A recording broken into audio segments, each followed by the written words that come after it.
ಅಲ್ಲ ಸರ್, ನಮಸ್ತೆ ಸರ್. ಏನು ಸರ್ ಈ ಫುಡ್ ಇದು? ಹಾಯ್ ಮೇಡಮ್, ನಮಸ್ತೆ.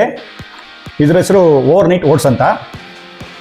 ನೀವು ಇದನ್ನು ಡೈಲಿ ತಿನ್ನೋದ್ರಿಂದ ಡಯೆಟ್ಟು ಕರೆಕ್ಟಾಗಿರುತ್ತೆ ಮತ್ತು ನಿಮ್ಮ ಹೆಲ್ತ್ ಇಶ್ಯೂಸ್ ಕೂಡ ಸಾಲ್ವ್ ಆಗುತ್ತೆ. ನಿಮ್ಮ ಬಾಡಿ ಡೈಜೆಷನ್ ಕರೆಕ್ಟಾಗಿ ಆಗುತ್ತೆ ಮೇಡಮ್. ಆಮೇಲೆ ನೀವು ಡೈಲಿ ಇದನ್ನು ಬ್ರೇಕ್ಫಾಸ್ಟಾಗಿ ತೊಗೊಬೋದು. ನಿಮ್ಮ ವೆಯ್ಟ್ ರೆಡ್ಯೂಸ್ಗೆ, ವೆಯ್ಟ್ ಲಾಸ್ಗೆ ಎಲ್ಲದಕ್ಕೂ ಉಪಯೋಗ ಆಗುತ್ತೆ ಮೇಡಮ್. ಆರೋಗ್ಯಕ್ಕೂ ತುಂಬ ಒಳ್ಳೆಯದು. ಇದು ಯಾವ ಥರ ಪ್ರಿಪೇರ್ ಮಾಡಿದ್ದೀರಾ? ಮೇಡಮ್, ಇದು ರೆಡಿ ಮಾಡೋದಕ್ಕೆ ಏನಿಲ್ಲ. ಡೈಲಿ ಈವ್ನಿಂಗು ನೀವೇನು ಮಾಡಬೇಕಂದ್ರೆ ಹಾಲು ಮತ್ತು ಓಟ್ಸು ಅದನ್ನು ಈ ಥರ ಒಂದು ಬೌಲ್ಗೆ ಹಾಕ್ಕೊಂಡು ಸೋಕ್ ಮಾಡಿ ಸ್ವಲ್ಪ ಹನಿ ಹಾಕ್ಕೊಂಡು ಫ್ರಿಜ್ ಒಳಗೆ ಇಟ್ಬಿಡ್ಬೇಕು.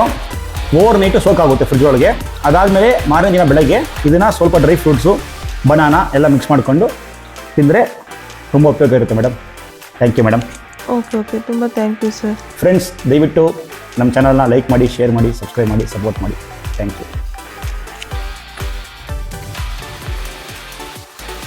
ನೀವು ಈ ರೆಸಿಪಿ ಬಗ್ಗೆ ಹೇಳಿದ್ದಕ್ಕೆ ತುಂಬ ಉಪಯೋಗ ಆಯಿತು ನಮಗೆ.